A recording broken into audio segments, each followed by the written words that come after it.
City and in the territory on west, there's just one way to handle the killers and the spoilers, and that's with the U.S. Marshal and the smell of Gunsmoke.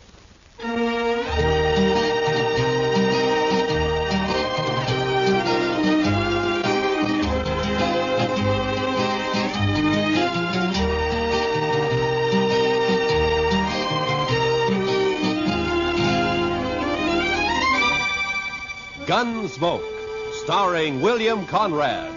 The story of the violence that moved west with young America. The story of a man who moved with it. Matt Dillon, United States Marshal.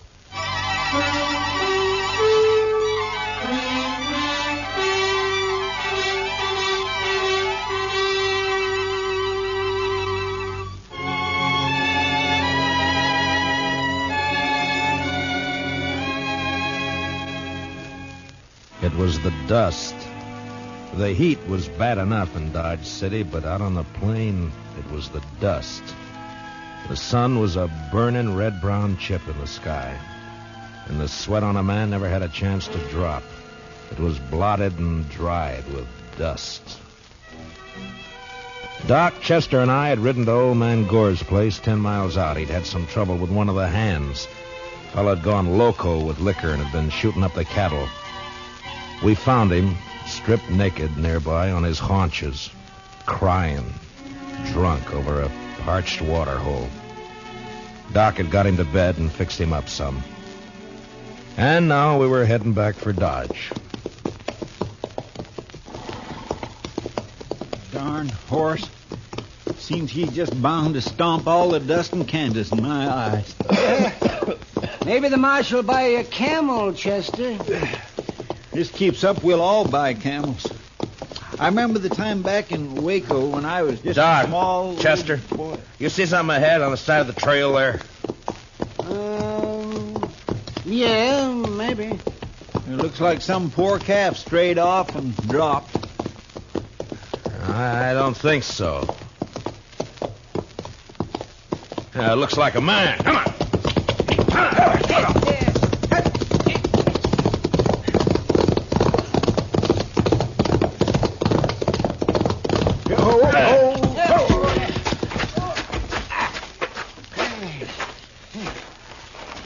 Chester, get the water bag. Yes, sir. Yeah, let me have a look, Marshal. Yeah. Let's see. Heat. Is he all right? Well, depends on how long he's been lying here. Here you are, Mr. Dillon. Open up his shirt, Marshal. Chester, get some of that water on his wrists. All right. It looks like an Easterner, huh? Sure not dressed for this country. Oh, no, that's better. That's better. Try to get a few drops in him. All right. No, not too much, Chester. Not in his nose, Chester, his mouth. Well, my gracious, I'm sorry, Mr. Dillon, but he moved his head. It's not so easy to hey. Look, he's awake. You're all right, mister. Just take it easy for a bit now. Oh, that this too solid flesh would melt, thaw, and resolve itself into a dew. What did he say? Oh, it's out of his head, Chester. For this relief, much thanks. Forget it. Chester, get around the other side and shade him from the sun. Yes, sir. The sun. I begin to be weary of the sun. I don't blame you. What happened? My wagon shed a wheel, I fear, along the high road. I know not where I am. You're about 4 miles out of Dodge City. Kansas. Kansas. I would give all my fame for a pot of ale and safety.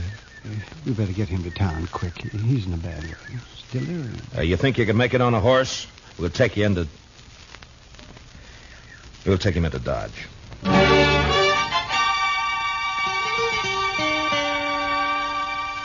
And he passed out again.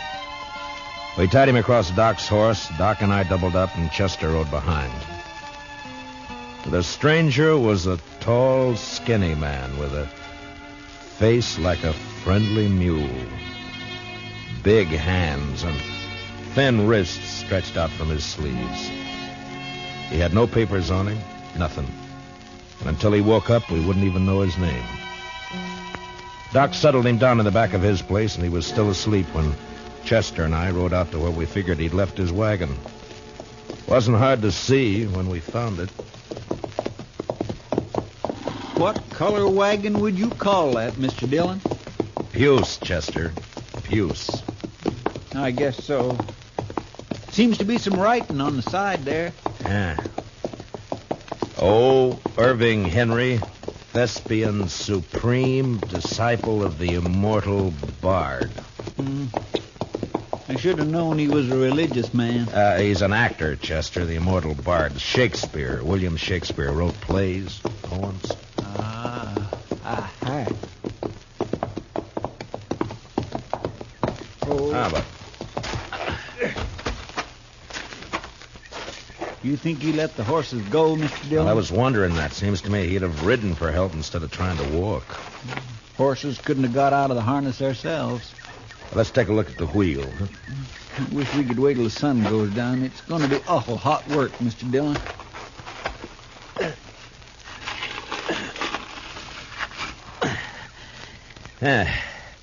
It's not too bad. The pin fell out.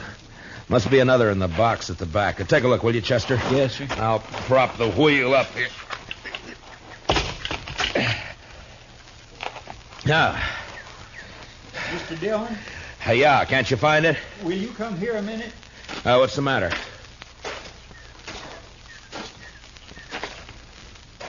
Take a look in there. It took a second or two to get used to the darkness inside the wagon.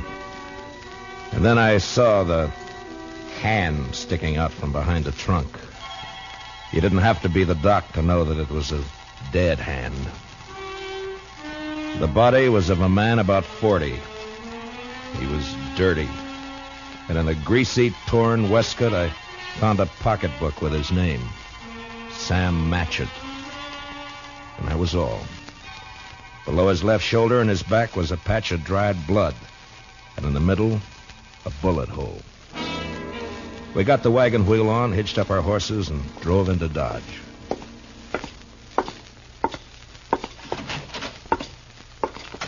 Doc? Oh, that's you, Marshal. Yeah. Yeah, be right out. All right. Get that fella's wagon fixed up? Yeah, I brought it in. Is he awake? Oh, I haven't looked in the last half hour. I was making coffee. You want some? No, thanks. Oh, it's a funny thing about coffee. When it's hot weather like this, drink it scalded and it makes you feel cooler outside. Look, Doc, I got to see that fellow. I want to ask him a couple of questions. Oh, that's so? I found a dead man in the back of his wagon. You don't say. You better take a look. Chester's bringing him in the side.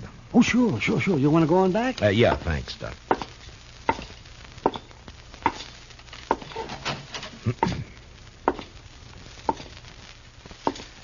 Mr. Henry? Mr. Henry, wake up. Yes, what? Oh. Your name, Irving Henry? Oh, Irving Henry. What is this place? Now, you got to listen to me for a minute. We found your wagon. Ah, Did you let the horses go before you sat on your own? of course. I could not let them remain to die. Well, how come you didn't take one to ride? I have a loathing of horses. I cannot bear one under my body. There is a carafe of water beside the bed. Would you be good enough, Mr. Dillon, Matt Dillon. I'm the marshal here in Dodge City. Here you are. Oh, my thanks.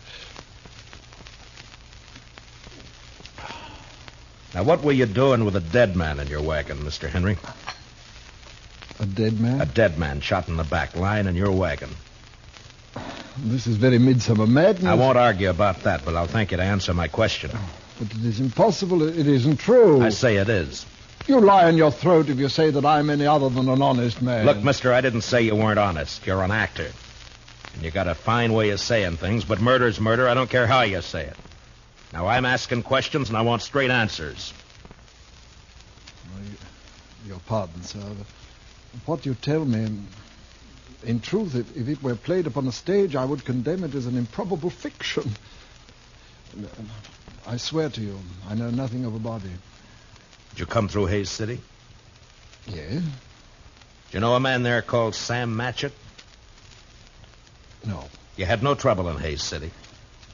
No. What are you doing in these parts, Mr. Henry? I am touring the provinces. An actor eating the bitter bread of banishment.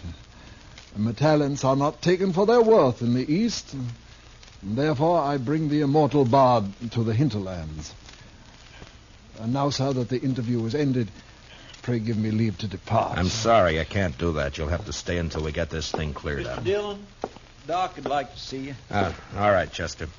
Stay here with Mr. Henry, will you? Well, sure, Mr. Dillon, sure. How you feeling by now, Mr. Henry? Would you like some more water? These evil manners live in brass. Doc? Right here, Marshal. Yeah. Fill me cup, father's boy. What was that? What'd you find? Well, there's one thing. This man didn't die right away. I mean, not right when he was shot. Is that so? No. More likely bled to death. Inside. Uh-huh. You think he might have been able to climb up in the wagon after he was shot? He might. There's another thing. Yeah? You see the way he's dressed? Now, you take a look at that. What the hell? Come on, Doc. Chester. What's the matter with him? Chester. He took my gun when I was pouring him some water, Mr. Dillon. He must have gone through the window, Marshal. I tried to get it back. It went off. Take care of Chester, Doc. I'm going after him.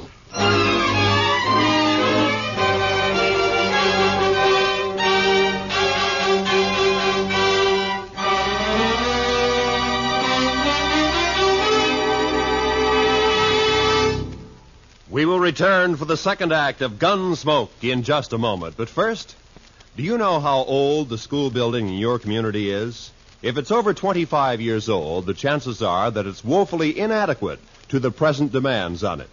Certainly thousands of schools all over America are unable to meet the needs of a greatly increased enrollment. And all our school children will suffer unless all of us work actively to improve conditions. Join with the groups in your community working for better school conditions. Remember, better schools build a stronger America. Now, the second act of Gunsmoke.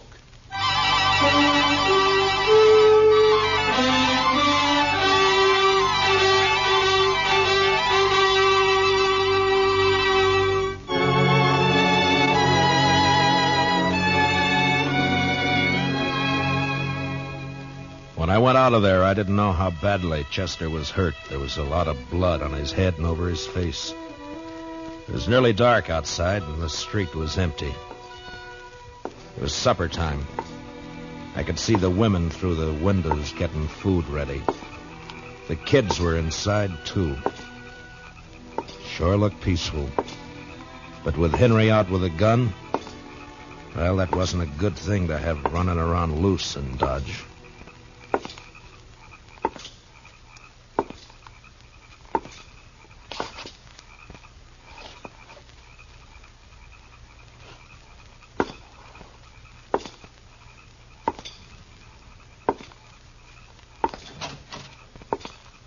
Evening, Mr. Dillon.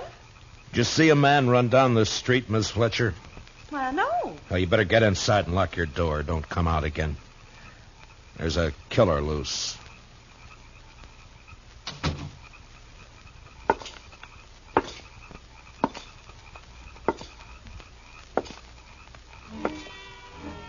I walked the length of the street, listening, waiting. And when I got to the end, there was nothing. He hadn't taken a horse, I'd have heard that. And in a way, I was sorry, because if he'd tried to hide and dodge, there'd be no way to get out of shooting that wouldn't get women and kids hurt.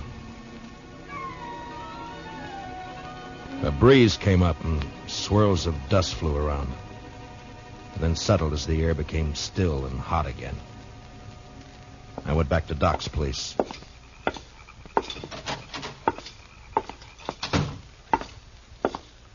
Oh, did you find him, Marshal? No. How's Chester? Oh, I'm fine, Mr. Dillon. Just creased my head. More mess than hurt. Oh, good, Chester. Look, you want to go home or you want to work? I want to work.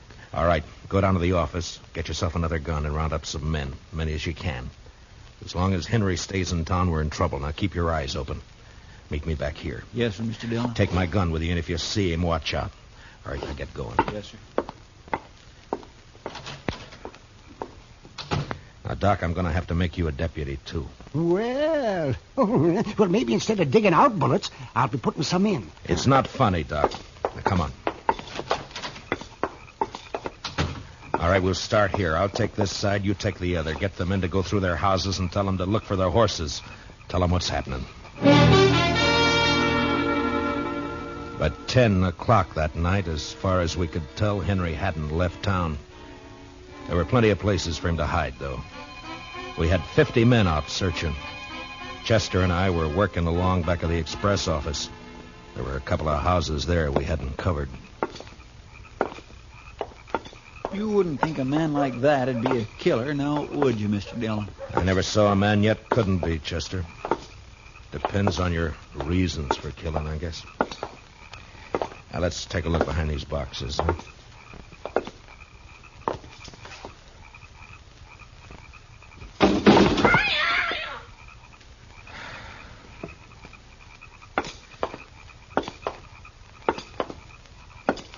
You think he could have got this far? Yeah, he might. A lot of back streets to sneak around in the dark. That's Miss Cullen's place there, isn't it? Yes, sir. Looks like she's still awake. Light burning back there. Yeah.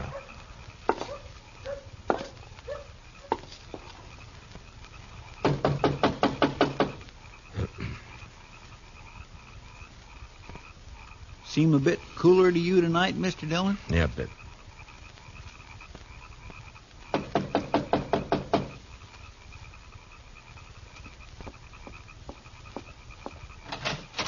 Oh, evening, Miss Cullen. I'm sorry to get you up, but we're looking for a man, a stranger around. He's tall, thin. You seen anyone about tonight? No. No, I haven't. Oh? How's the kids? Oh, they're fine. Thank you, Mr. Dillon. Fine. Uh-huh. Well, you keep the place locked tight, Miss Cullen. Don't let anybody in tonight unless you know who it is. All right. Good night, Mr. Dillon. Good night, ma'am.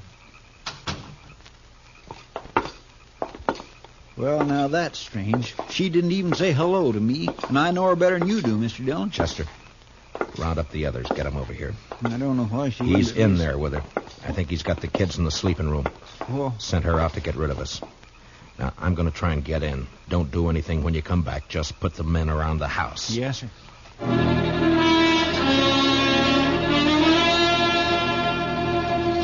I'd seen Miss Cullen make a move with her head, and her eyes said the rest. When I told her to lock up, I shook my head, and I hoped she understood. I wanted that front door to stay open.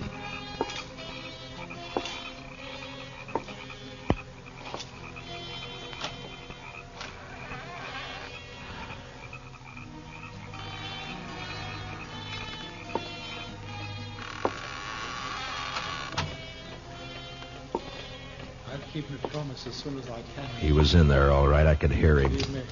I wanted him alive, but I wasn't going to risk hurt to Miss Cullen or the kids getting him. Please. I did what you asked. Don't hurt the children, please. They will never know this night. And in the morning, when they're awake... What's that?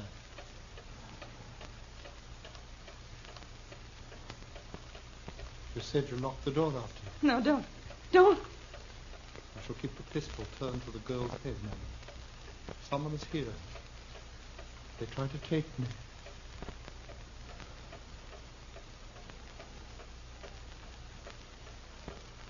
Who is it? Who?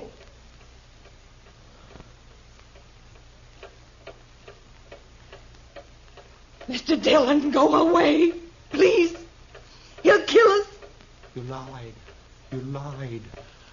Oh, tiger's heart wrapped in a woman's hide. Listen to me, Marshal Dillon. Throw your pistol in here, and then come in with your hands before you. I have no stomach for child killing, But I will not hesitate to do so.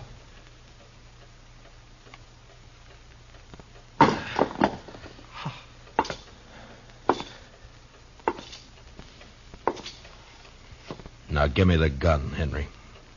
No, You won't be able to get out of this. I must. There is living to be done. You know that fancy talk isn't going to help either. Now, why don't you climb down?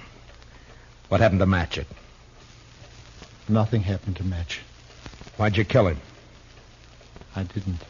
In 5 minutes or less, there'll be 50 men or more around here. Now, what are you going to do? I don't know. If you didn't kill Matchett, you'll get a chance. I'll see to that. There's no use going on this way. Give me the gun. I cannot. It is my prop of salvation.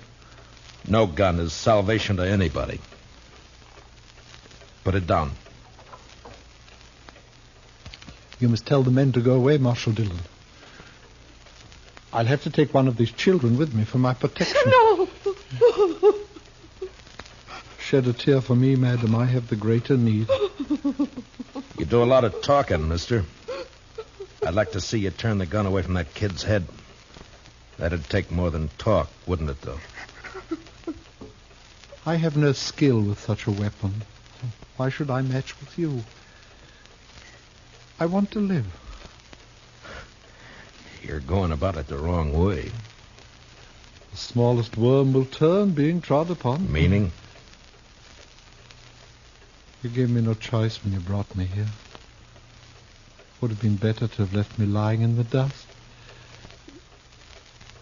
You don't understand. You don't know. Well, why don't you tell me? What good would it do? It depends.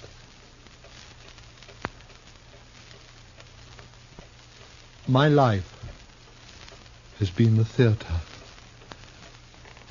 As a boy, I was a student of Shakespeare. You would look at me. Who would accept this face for Hamlet? This ill-shaped body for Romeo? His speech has become my speech, but when the fools only look, they cannot listen for laughing. There have been ugly men before you. It hasn't been cause for murder. Why'd you kill Matchett? In New York, there was a man, a gross, stupid man who fancied himself an interpreter of the bard. He took me, as his apprentice, and together we set out for the tour. I would play only the voices.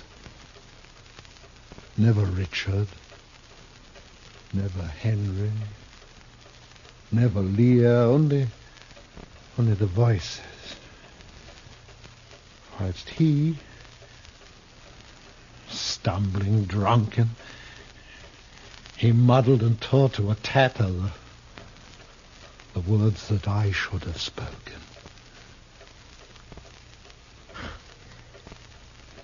You killed a man because you wanted to play a hero? How easily murder is discovered. Yeah, sometimes, I guess. It was yesterday. We were leaving Hayes City. We'd played there for 2 days, and it made me a laughing stock. It was night, and he became drunk and threatened to leave me in the next town. I made him stop the wagon, and taking up a pistol, I shot him. He did not die at first, and when I saw what I had done, I wanted him to live. And I put him into the wagon, and I drove on, hoping to find a doctor. Then, as the night passed, I saw that he had died. And I was afraid. The wagon broke down? Yes, I put my purse into his clothes and took his name for mine. How I've hated the name of Sam Matchett. But you wouldn't understand. I wouldn't? Well, what now? I want to live. I want my chance. You've done a murder. I can't let you go. You know that. Don't make it harder. I lost my husband 2 years ago. I know what it is to be alone. You've been alone, haven't you? I'm sorry. But you killed someone. We may pity, though not pardon, dear. I'm going now, Marshal. If you walk out of there with your gun, you're a dead man. Death's a great disguiser. I must have my chance. Don't do it, Matchett. There'll be killing. Madam, forgive me. I would not have harmed your children. Matchett, put down your gun. Let me go my way. Please. There are a lot of men waiting for you out there, Matchett. You know what'll happen if you open the door.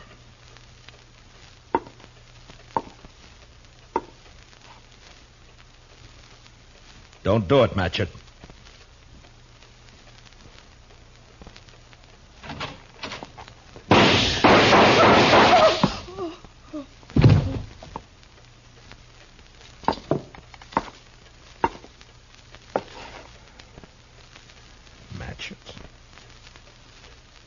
Sleep,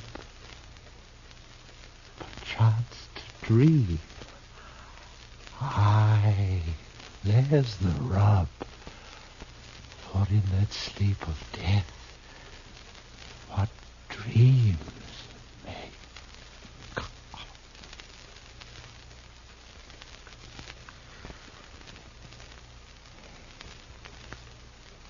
Matchett.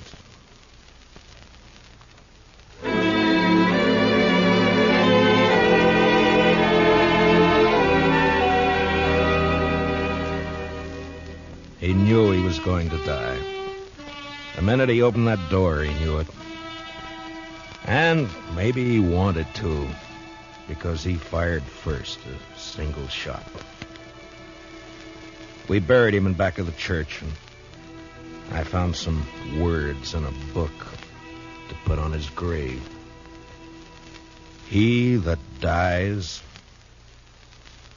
pays all debts.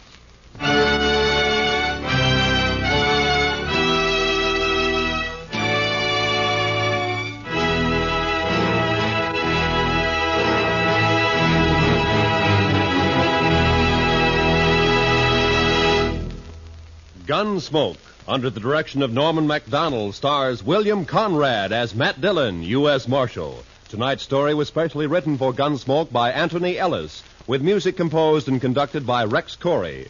Hans Conried was featured as Henry, with Mary Lansing as Mrs. Cullen. Parley Bear as Chester, and Howard McNear as Doc. Join us again next week as Matt Dillon, U.S. Marshal, fights to bring law and order out of the wild violence of the West in Gunsmoke.